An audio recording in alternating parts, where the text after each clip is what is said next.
Hey y'all, welcome to my YouTube channel. As always, no intro yet, but I just want to jump into things. So today we're going to talk about Amanda Seales. There was some discourse that erupted from a video that she posted. I'm going to share it with you in a bit, but I want to be clear before I start this video. This video is not going to be necessarily about Amanda Seales.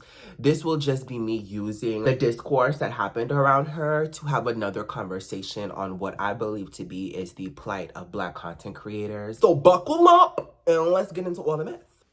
If it wasn't for y'all, I would really think that I ain't doing shit.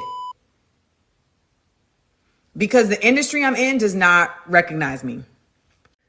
And to be clear, I'm speaking about the Black spaces in the industry I'm in. Because y'all know I don't give two damns about any of these other spaces. But the Black spaces is what I'm referring to. Which is largely in part why I realized like I need to shift out of this industry. You know, like I don't get invited to Essence Women in Hollywood. I've never been invited to the NAACP Image Awards. I've been nominated for an Image Award. Never been invited to the NAACP Image Awards. Never been honored at Black Girls Rock. Like I've hosted these events. You know what I'm saying? I literally hosted the BET Awards in 2020 in my house, and I was not invited to the BET Awards since.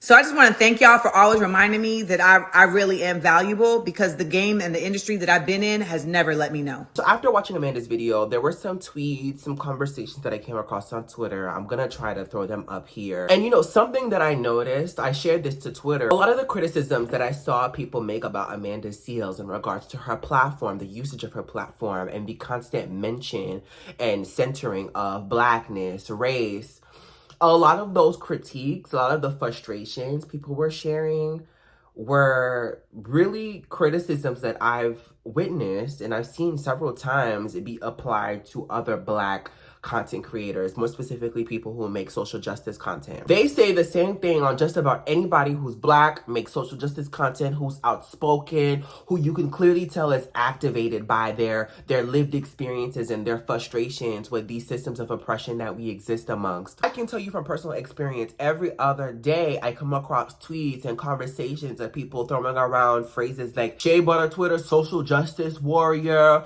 wannabe, fake activist. There's been this branding of thought leaders and organizers who do digital activism as this sort of insufferable, wannabe, fake activists, faux activists, people who are just here to be a nuisance, people who are constantly just chatting and making think pieces and doing nothing in real life. And one thing I've noticed is that you have these people with these platforms, Black folk, who've committed their lives to learning about the struggles and the histories of our people, and they talk like it, they act like it. You hear it in the way they talk. There's this fire, there's this intensity, there's a conviction, and people often mistake that for bitterness when it's really just somebody who's impassioned and activated by their lived experiences and the unfair treatment, mistreatment of Black folk. And a lot of us don't know what to do with that, right? And it's easier for folk to just diagnose it as like, oh, here go another one of them Blacks. Here go another one of them Negroes talking about shit don't nobody give a fuck about. Something that I notice oftentimes that happens frequently to Black creators is people reduce you to your numbers. They reduce you to your engagement. It's like your entire humanity, your entire personality existence has been flattened to your social media presence. And people engage with you like you're some emotionless robot hiding behind a profile picture. And I don't know how to effectively communicate or relay that experience in a way that puts things into perspective for you guys. Like, you would just have to be in the thick of it. It is very dehumanizing. And you know, for me, I've been making content for the past 4 years. I have around 1.1 million followers on TikTok, a couple of thousand on all the other platforms that I hold space on. I understand how privileged I am to have this social capital and to have people who want to listen to you, to have that online community. With that being said though, I'm not my follower count, and neither is my bank account. Like, that's the true reality. And I'll further explain that in a couple seconds. But alongside these casted projections onto Black creators, you know, of bitterness and anger and tolerance, is also this idea that These people are only amassing this social capital and speaking about these things because they want to be the next Angela Davis, the next Malcolm X. Like, they're just doing this for clout. And you know, back then I would be quick to shoot that down, but I'm actually going to hold space for that. I'm not going to invalidate those concerns because there are definitely bad actors who seek to profit and exploit off of the pain and plight of Black folk. I mean, look at Jane Elliott, look at Sean King, Malcolm X. It's definitely not unheard of. But we have to be honest, right? Like, these aren't generalizations that we can cast onto every single Black creator within the social justice space. Like, not everybody is trying to be y'all's fave revolutionary. I'm sorry. And I'm really speaking for myself here. That is not only a very huge responsibility, but very large shoes to fill.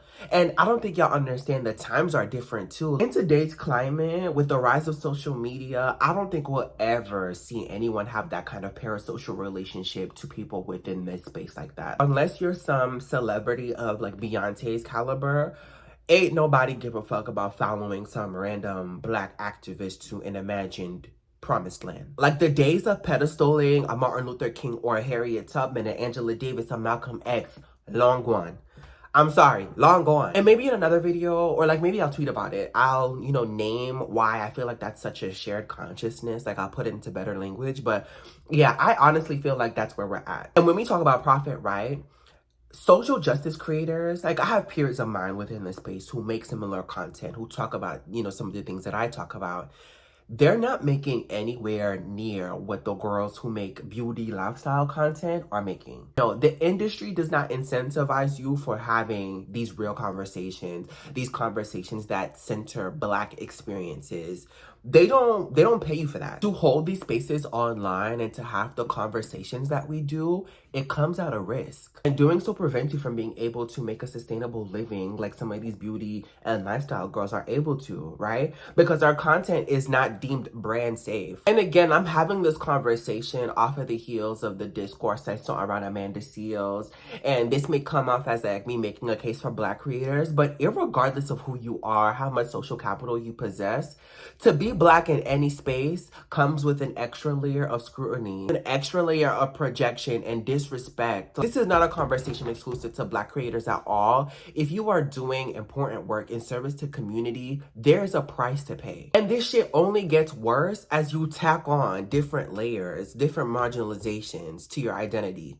To be Black, to be woman, to be queer, to be disabled, while having these conversations, immediate chop. You're done for. Give up. There is no incentive to be in these spaces and have these conversations knowing that you will potentially open up yourself to the most vitriolic criticisms. And not just from the non-Black folk, the white people, but also your own community, Black folk. Another part of this conversation that leads me to believe that these criticisms people shared aren't just exclusive to Amanda Seales is seeing how people on Twitter treat Black thought leaders, Black organizers, Black creatives in general, Black anything. There's this culture that exists on Twitter where people they pick on a random Black creative to fixate on, right? Like, 1 minute they're America's favorite, and then a couple of weeks later, you start to see a slow and steady rollout of tweets talking about they give me a weird energy. I don't like them. Something's off. Like, they really irritate me. Like, I've witnessed this several times, and I've actually talked about this with my boyfriend because he's not online, right? It's to the point where I genuinely get nervous and hold my breath when I know that there's a new burgeoning Black creator who might potentially have their content and their name make its way to Twitter. Because I know it's only a matter of time before the girls rip them to shreds. It's cyclical. And it's so sick because in contrast, you have people who will pedestal like these random white celebs, white male actors. There's a whole white boy of the month trend.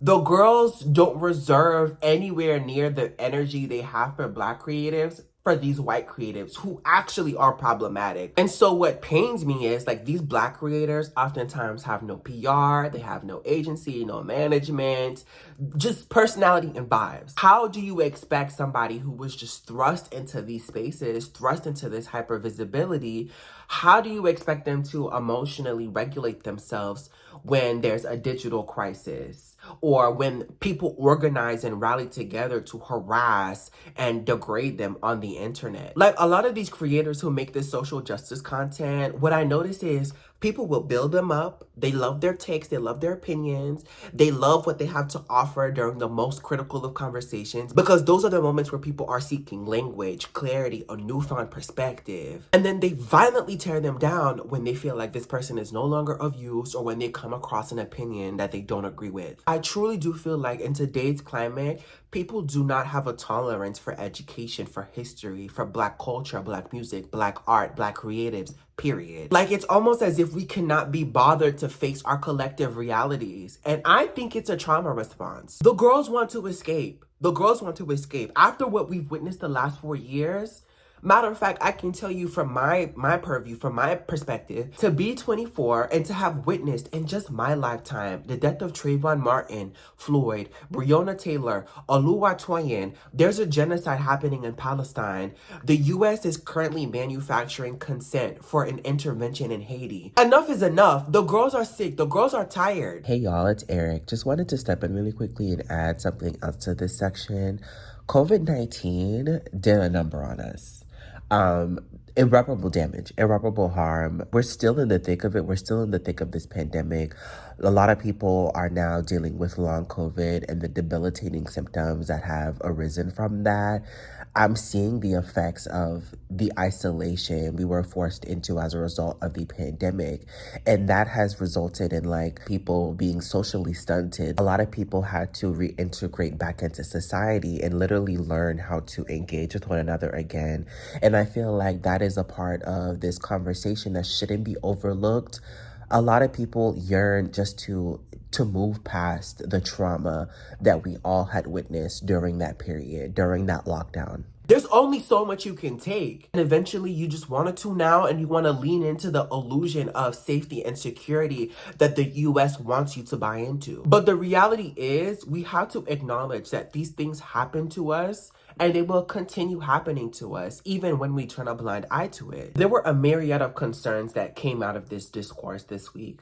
I understand people wanting to escape, people needing a break, people feeling like they're being belittled or spoken down to for not having the full, critical analysis or history to understand what's going on in our world today. I understand not wanting to face our collective realities, feeling as though we're not doing enough or we don't know enough. I hold space for all of that. But I feel like we should also hold space for how rapidly things are spiraling out of control. As a community, as a collective, we are not as unified as we need to be. Some of y'all wanted to dial it down a bit during a time when we should be turning shit up. We should be kicking shit up a couple notches. Rent is going up. We're in the middle of a housing crisis. Flint still don't got clean water.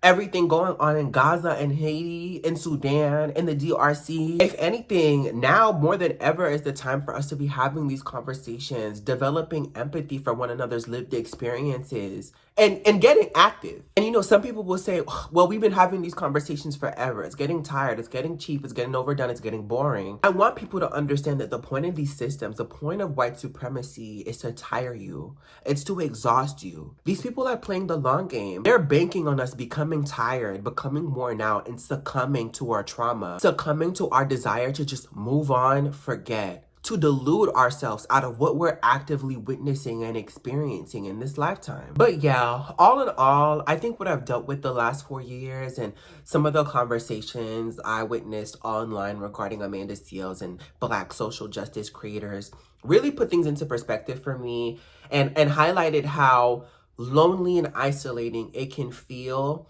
to be online trying to build community, be in search of community, and also fight for community, especially if you're not emotionally equipped to navigate all of that. Like, honestly, truly, it is in these moments that I start to realize, like, oh, there's a lot of politicking that occurs on this journey to building community. Like, to be online, to hold space in this way requires likability. You have to earn people's attention, people's approval. But then it's also like, how do you do that when sometimes the truth is something people aren't ready to hear, people aren't ready to receive? And to be honest, in all the 4 years I've been doing this shit, I don't have the answers. I still don't. I don't. But I think where I'm at now is the people that fuck with you will fuck with you. And that's something that you have to choose to see.